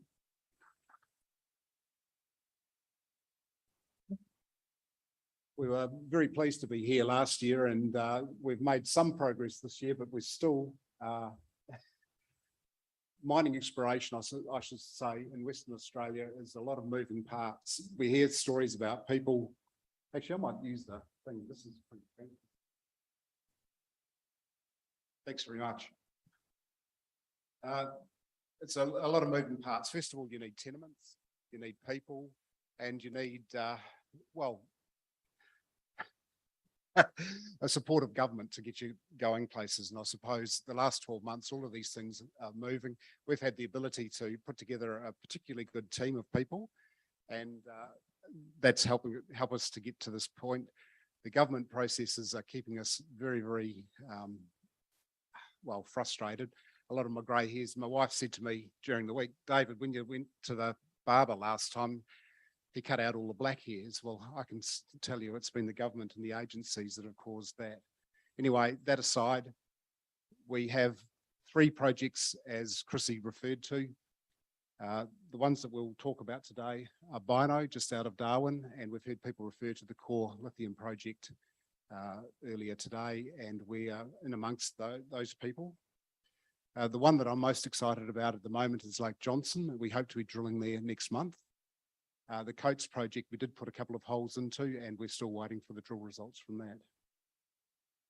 Now, talking about people, Chrissy said that I've had 40 years experience, and she used a very kind word. Other people say stalwart, which means you're getting very old in this industry. The fun that we've had over the last few years, though, she referred to us being in the lithium space for quite a while. The team around us discovered the world's only specifically cesium deposit. So when people talk about LCT pegmatites, there's the lithium, of course, which we hear about. The cesium, nobody ever hears about. And then tantalum is often a byproduct in these things. But we had a lot of fun putting together a cesium mine. After that, we did discover a spodumene deposit, and that will come into production with another company at some stage. But the team around us, many of the same people, and we're in the throes of doing it again. We heard the last speakers talk about the Goldilocks zone. Well, one of our consultants, Nigel Brand, in the audience, coined the phrase Goldilocks zone, and that's one of the areas that we've been working at, for years now. Other people, Terry Gardner is a well-known stockbroker. Adrian Griffin, he probably is one of the stalwarts of the lithium industry. Lithium Australia was certainly one of the first movers, and our portfolio was acquired from Lithium Australia, and that's where we've been able to get such a great group of tenements. Brian Dixon is also in the audience. He has helped manage many companies. He's a wealth of knowledge and keeps everybody business ready from a commercial point of view. Jonathan Smalley joined us. He's a very well-known goldfields geologist, but with a deep depth of knowledge across many commodities. So we have got that team in place. I should add, a nod to Lind Partners, who are one of our big shareholders. So again, a sponsor of this event. So let's talk Darwin. Darwin is just off the top of the map. The grey area that you see is Core Lithium's project portfolio. Ours is an exclusion within theirs. And all of the spots that you see through here are known pegmatites. The Core Lithium people have a resource, and they're currently mining this with a view to doing direct shipping while they build their plant. So as the last speaker was talking about, let's get some cash flow happening, and then we can work away from there. We have flown geophysics over our project, which shows geological continuity between a number of the pegmatites off our ground, and we're pretty much drill ready there. So we updated geochemistry that was in the area. In the Darwin area, because it's a tropical environment, spodumene won't hang around. So very quickly, all of the spodumene is weathered. The best you see are pegmatites sticking out of the ground. And in some instances, they'll have halos of lithium. And that's the way you prioritize where you're going to be drilling. So these here are lithium anomalies, and these are where we want to go drilling. The process in the Northern Territory is that you get a mine management plan, which is an environmental document. We got that months ago. And then there's an Aboriginal heritage veneer, which is a government department up there. When we applied for it in March, we were assured it was going to be 150 days. Well, it's a lot more than 150 days and we still haven't got it. We're assured that it's not too far away, but it's already raining in Darwin now. So we've got our fingers firmly crossed that we'll be drilling there this year, but it's starting to look a bit more difficult. This is a photograph of our geophysics. You can see the grain of the country is through there. There's an area called Ahoy there, and there's an area down here called Bilitis. We'll have a look at those in just a minute, off our tenement. But the reason for showing those is that these are quite nice spodumene discoveries by Core Lithium. So it just reinforces the fact that we're in a spodumene field. This is one of our geologists, Stu, standing on one of the pegmatite outcrops. So Ahoy there, these kind of numbers, nice, very significant, good grades of absolute spodumene. Bilitis down here. These are, like I said, all pegmatites. Core did do some drilling in this excision here and got spodumene. Our main targets at the moment are Old Bucks and Megabucks. I think they're very well named, and they're right on the asphalt. This is an asphalt road that goes out to fishing camps. So access is pretty much 365 days a year. And if we can get drilling, we will get drilling as soon as we can. Enterprise is a very high intensity geochemical target. Interestingly, Enterprise 2 is a very strong cesium anomaly. So just with our background in cesium mining, we will be keeping an eye on that, although it won't be our first priority.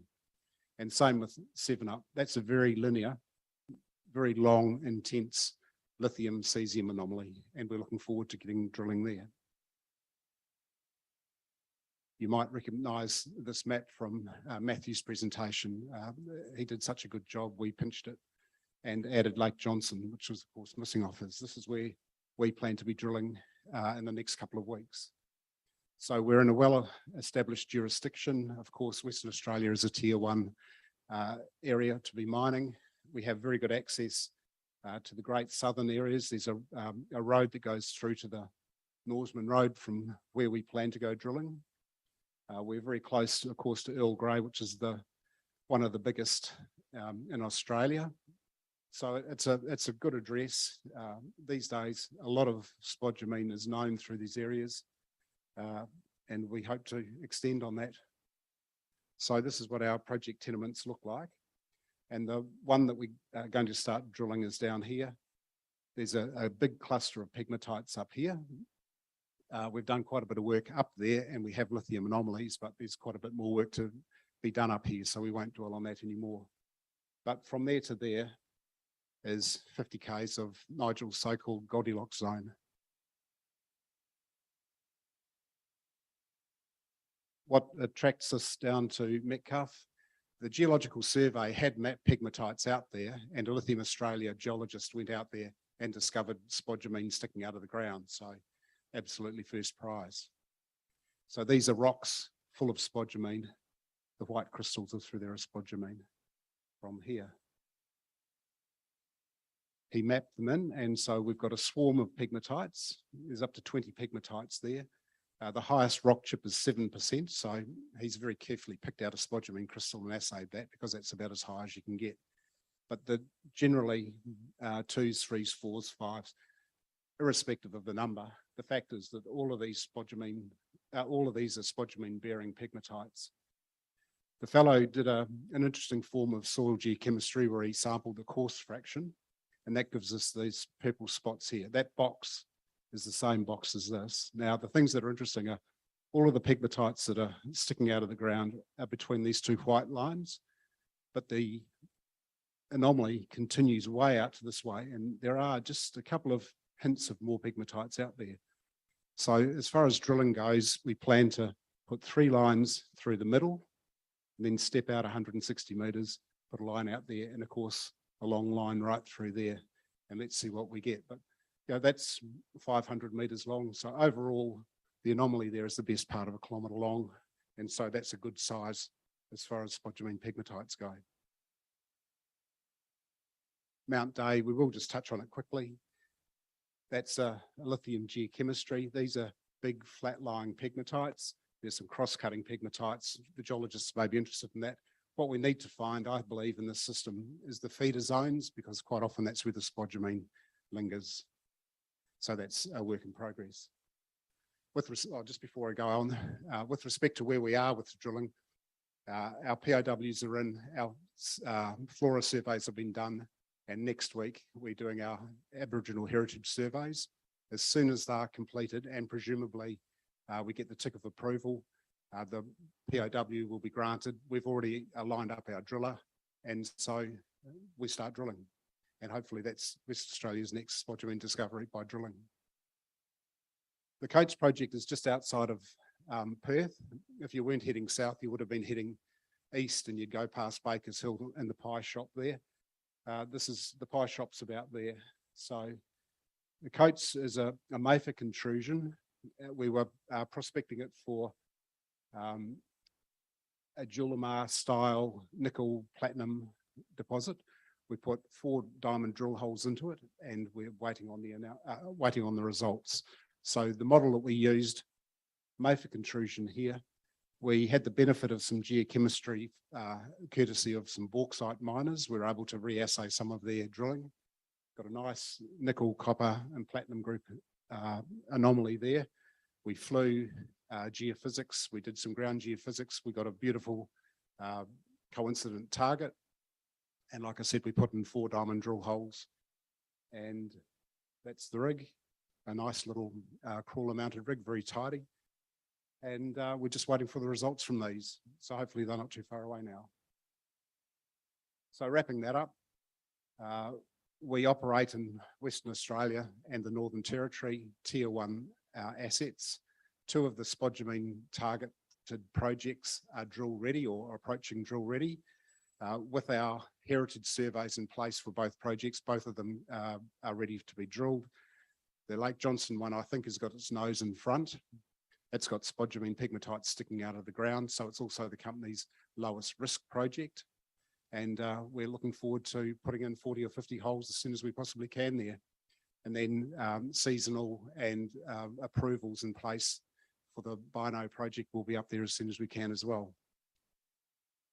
So thank you very much. Thank you, Mr. Crook. That was your first time with the handheld, wasn't it? 40 years of experience in handling that. You did a very good job. Thank you so much. You made a really good point too, when you sort of gave directions to the final mine site there. Who actually is from this area? Who's from over east? Did any of you fly in this room? Or am I talking to all West Australians? All West Australian, fabulous. Well, who's in those bloody planes from Melbourne? They're outside. Thank you, David.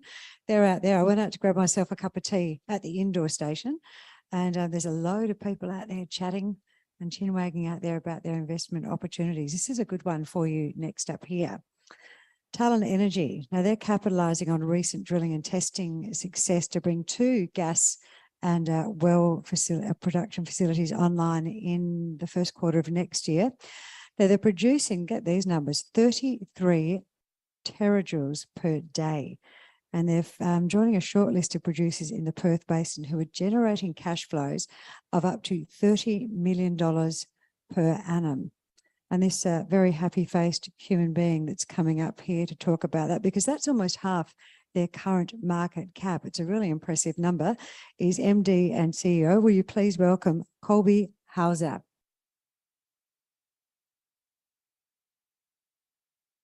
Thank you, Christina, for that intro. Thank you to Canaccord for sponsoring the event, as well as the other sponsors.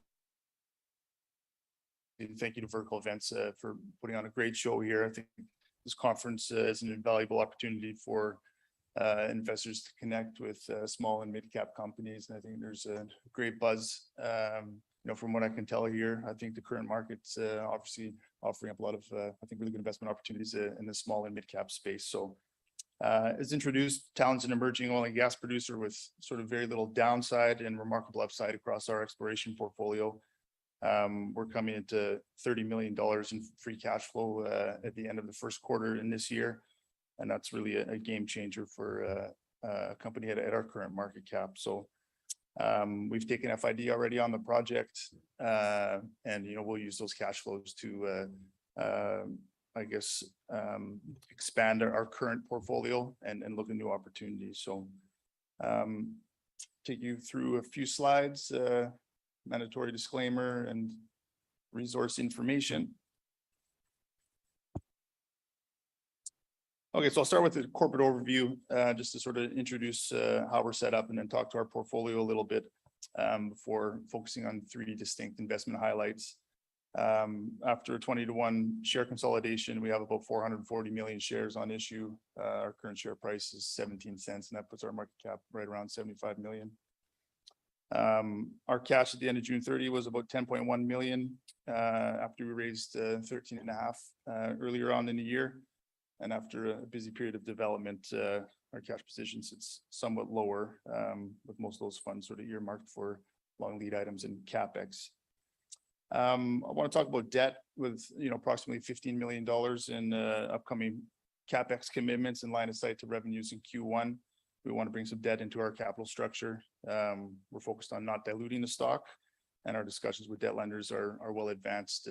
We've executed a term sheet with our preferred lender earlier on in the week, and we hope to finalize that debt facility in the next 4 weeks.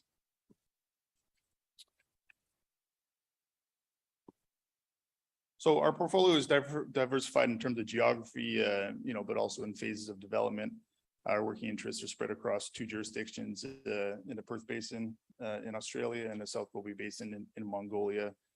In the Perth Basin, you have a globally recognized conventional hydrocarbon basin. And then in the South Gobi, what's quickly becoming, a world-class CSG destination. In the Perth Basin, we hold a 45% interest in the Waterine project. It's a conventional gas and condensate project that's, as I mentioned, recently taken FID. Our partner in the project is Strike Energy, who've proven themselves as one of the best explorers in the Perth Basin.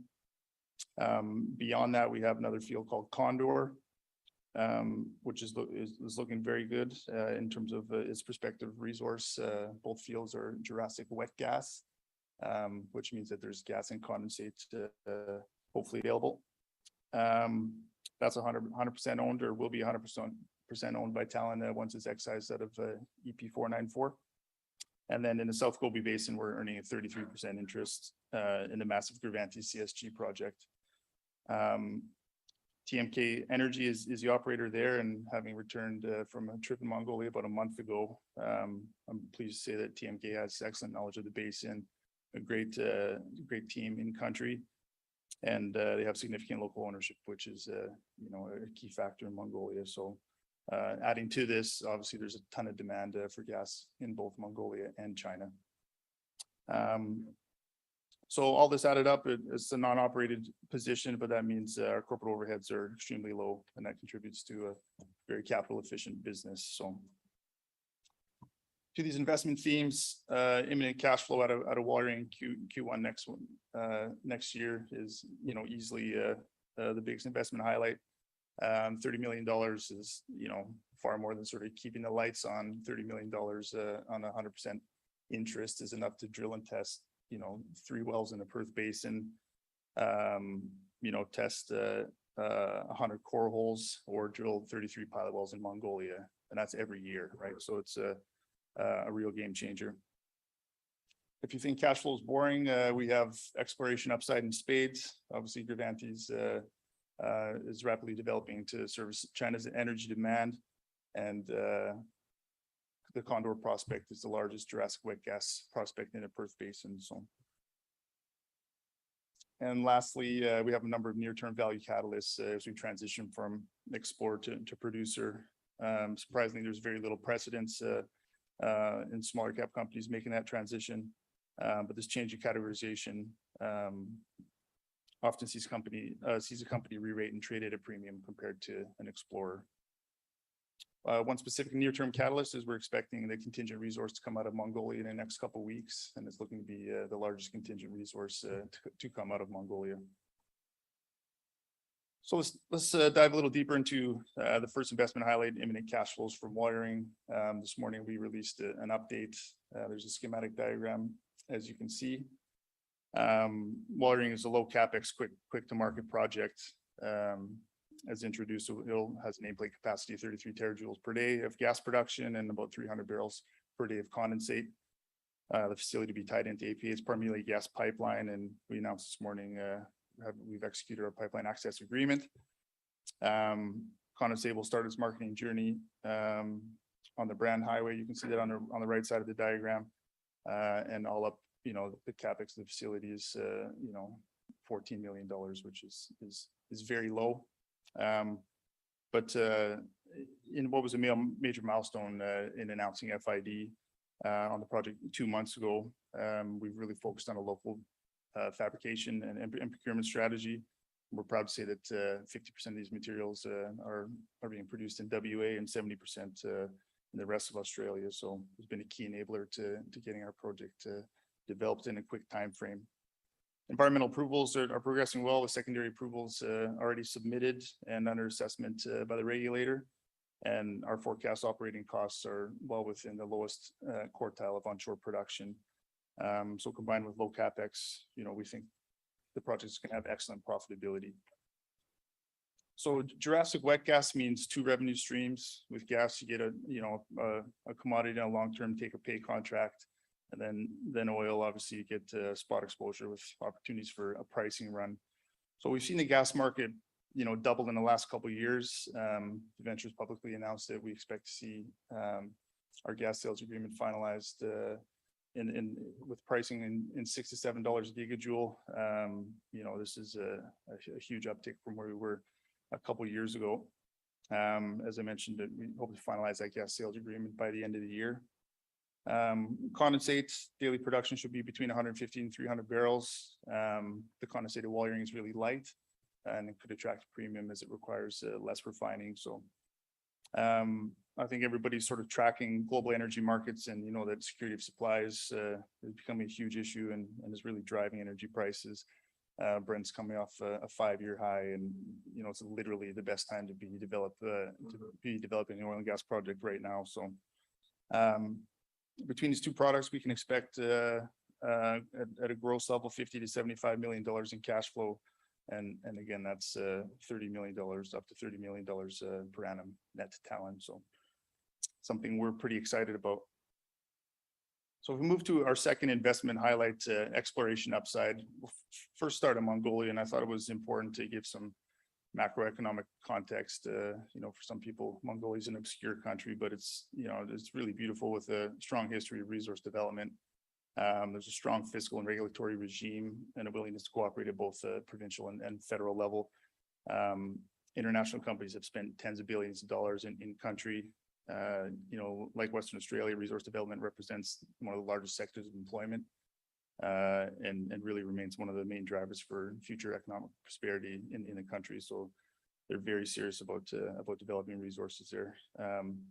There's significant opportunities for decarbonization in both Mongolia and China, with gas substituting, particularly for coal-fired power generation, and an opportunity to replace diesel and heavy transportation. So China's energy requirements are astonishing. Having been up on site, and you're just seeing thousands of trucks drive across the Chinese border, all loaded in coal, right?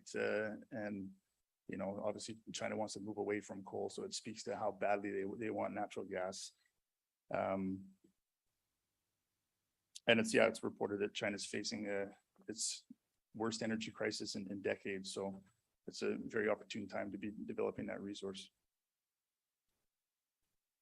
So Gravantes exemplifies exploration upside to a T. I mean, it's been independently verified by two of the most respected assessors in NSAI and risk, with a gross prospective resource of between 5.3 and 6 TCF.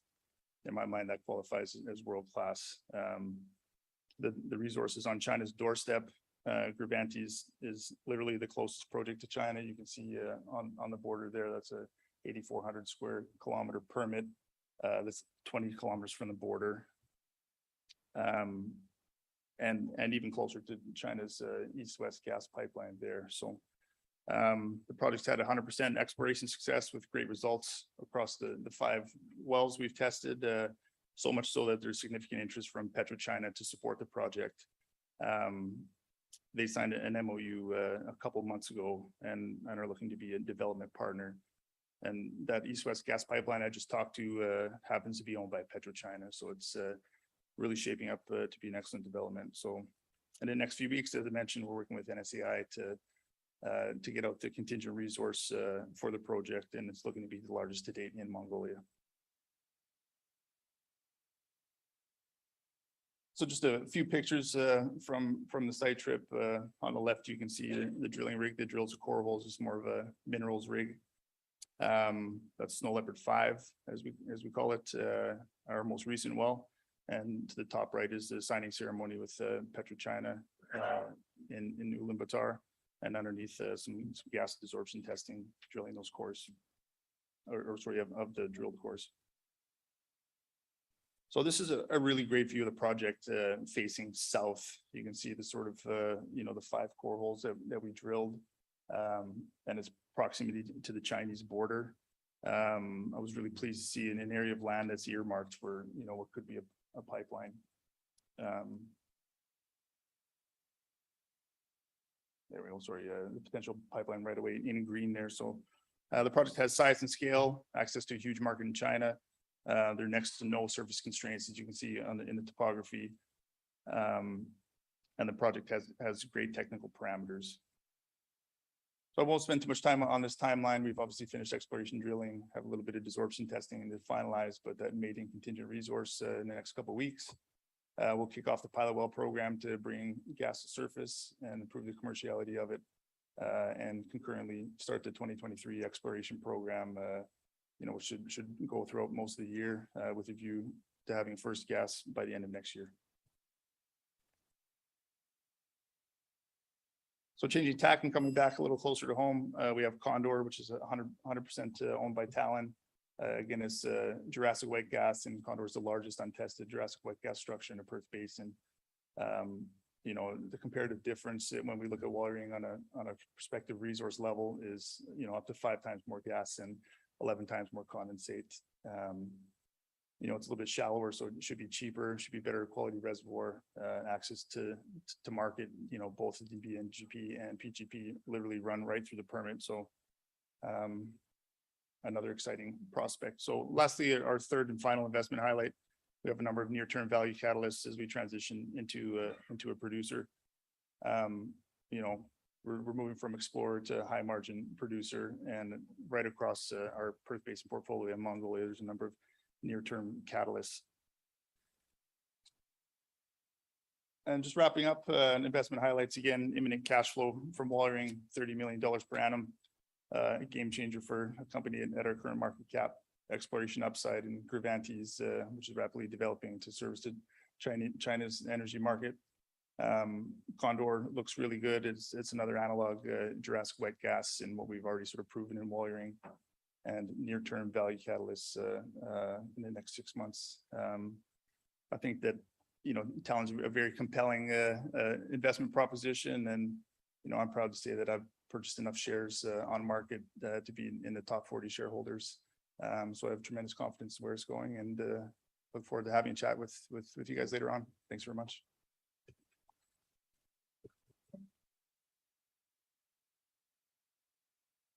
Thank you very much, Mr. Hauser. Right.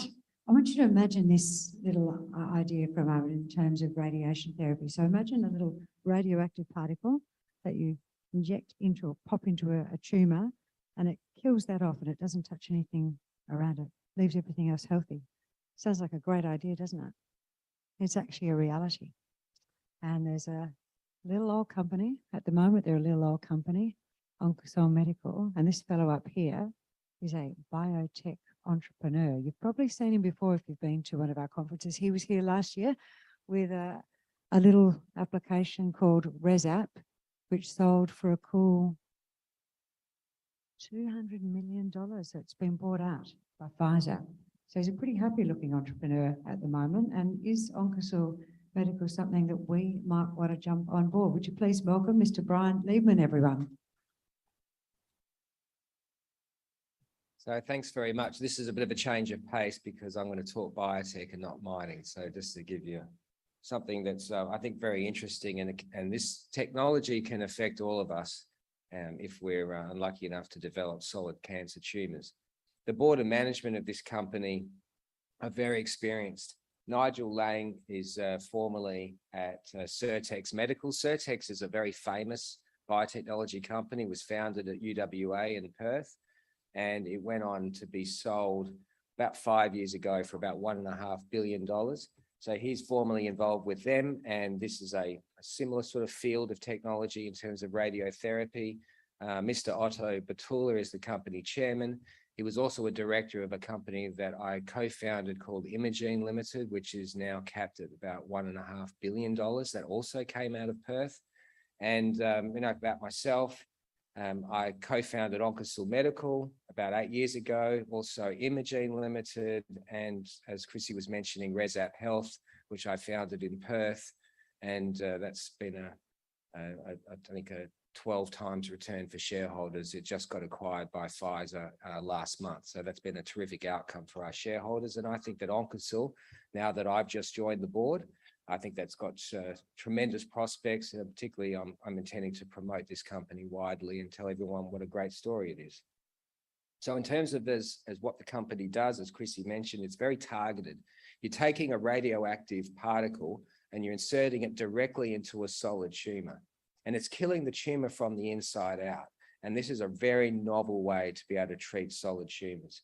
Since the time that the company listed about 8 years ago, it's been through the whole gamut of the clinical trials. It's now received regulatory approval in Europe, and it's also being used in surgeries to treat inoperable pancreatic cancer.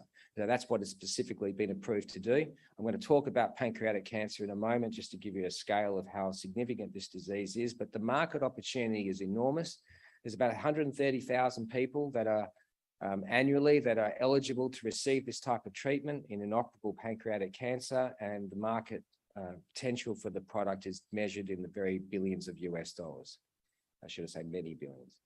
So in terms of pancreatic cancer, you can see from the list of all the different types of solid tumor cancers that you can, or any types of cancers that you can develop, right down the very bottom is the pancreas. It has the lowest survival rate of any cancer that you could be diagnosed with. And there are obviously very many varied treatments for different types of cancer, but pancreatic cancer is the reason why the life expectancy is so short is because you're typically diagnosed late and there are very limited therapeutic options for patients. These are the clinical stages of pancreatic cancer. It starts off as a primary It can then spread into the lymph nodes, and from there it becomes metastatic, where it can spread throughout your entire body. Stage 1A and stage 1B are the typical stages where you want to be diagnosed. That's about 21% of people. Most people, 79%, are diagnosed at stage 3 and 4. They've got very, very limited prospects and a very short life expectancy from there. Surgical resection is by far the best way to treat any solid tumor. You're effectively cutting the tumor out. In the case of pancreatic cancer, 15% of cases are resectable because they're diagnosed early. They've got a fairly reasonable life expectancy if the surgery is successful in cutting it out. It becomes locally advanced. This is where it becomes non-surgical. That's the area that OncoSil is focused on, and then metastatic, where it effectively covers the whole body. At that point, your life expectancy is less than 6 months typically. And remember, that's the point of diagnosis. So 55% of people get diagnosed with pancreatic cancer and said, you've got 6 months to live. There's 2 ways of treating it. One is through surgery. Obviously, resection is the best way, and also radiotherapy. There are different types of radiotherapies, but I'm going to describe OncoSil to you. There's also systemic, which you're taking chemotherapy throughout your whole body. This is a sort of a last resort. The people who are diagnosed late do get chemotherapy, but they still only survive for about 6 months. Now, in terms of the OncoSil device, you can see that it's basically a radiotherapy that's injected directly into the tumor. I've got this really cool animation, which I'm about to show you. It runs for about 1.5 minutes, and this will explain to you very succinctly how OncoSil works.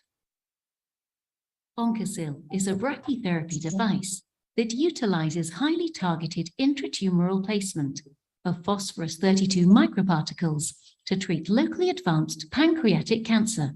OncoSil is delivered via ultrasound-guided endoscopy whilst the patient is under sedation or anesthesia. The echo endoscope is slowly inserted down the patient's esophagus through the stomach and duodenum, stopping very close to the pancreatic tumor. A very fine needle is then loaded through the biopsy channel of the echo endoscope and slowly guided through the gastric wall or duodenal wall to directly target the pancreatic tumor.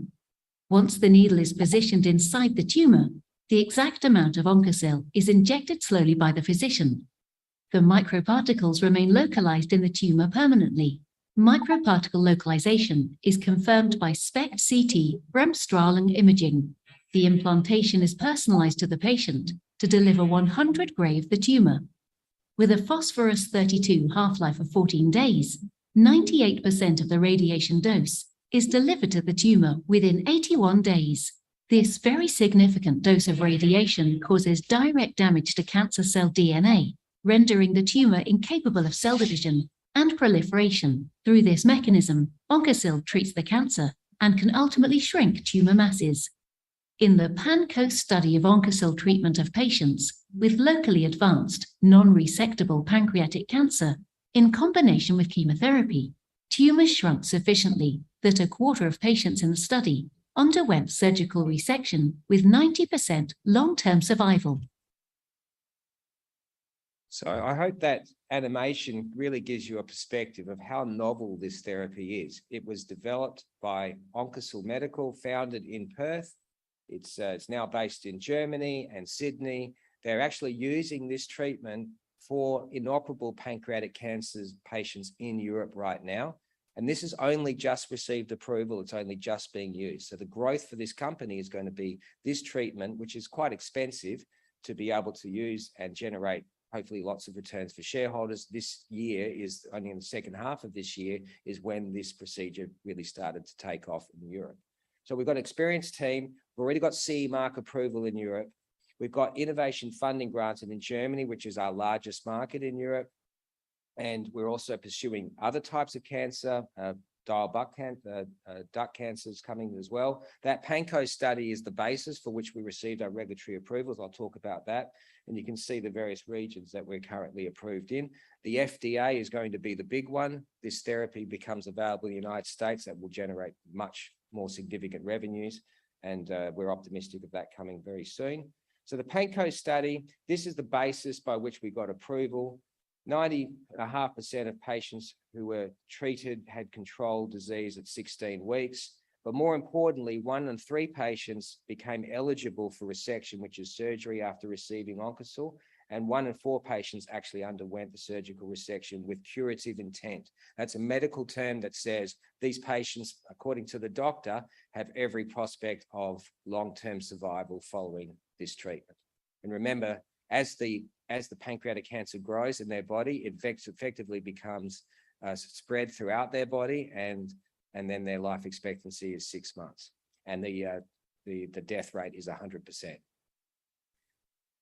So the PANCO study shows very clearly we've had 1 in 3 patients receiving OncoSil plus chemotherapy became eligible for surgery. What's effectively happening is the tumor is shrinking.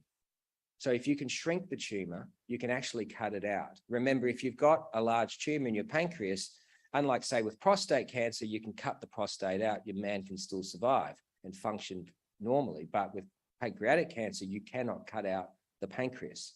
So unless you can shrink that tumor and make the patient eligible for resection, their prospects are extremely low. What's most important as well is at the end of the study, we had the follow-up of those patients, and 6 out of the 10 patients that were resected remained alive, 5 without any evidence of disease. Now, those months are actually out of date because those patients are still alive even to this day. So this is the most remarkable outcome for these patients who had absolutely no prospect of survival. This innovative funding in Germany, Germany is really a target market for us. They have provided funding that allows patients in Germany to receive the treatment at a subsidized cost by the hospitals performing that treatment. Of course, that's a full remuneration back to OncoSil, but this has only just occurred. So this is where you can see that the OncoSil treatment is starting to gain momentum as a novel therapy for patients with inoperable pancreatic cancer. And it's also fully funded trial in Germany. Now, the key there is about getting public insurance reimbursement.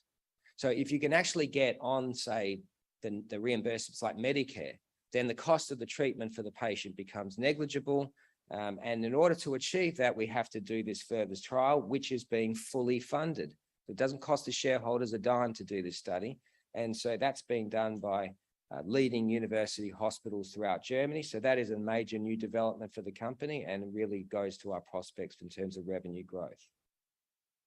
And where we intend to go, in terms of our commercial vision, if you look at the milestones that the company has achieved, they're very significant.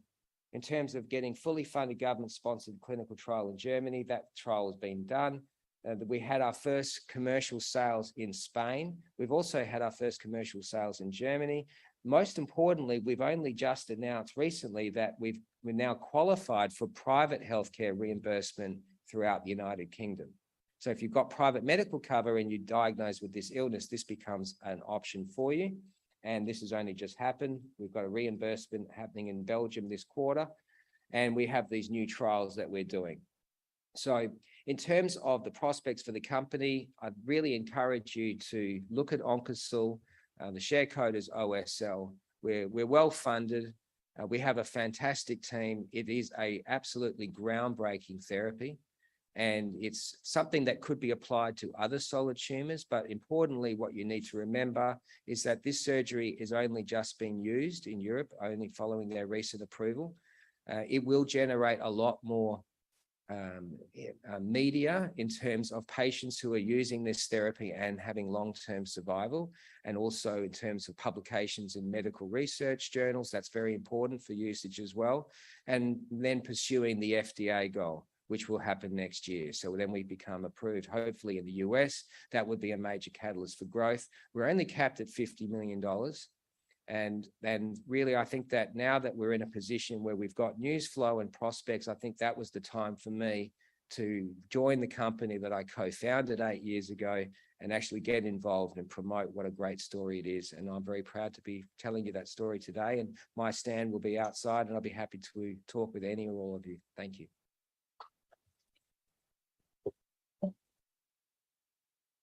Thank you, Brian, so much. It certainly was a change of pace from all those other ones, and deadly interesting. I wish I'd actually sat and locked the door and made everyone stay in here and listen to it.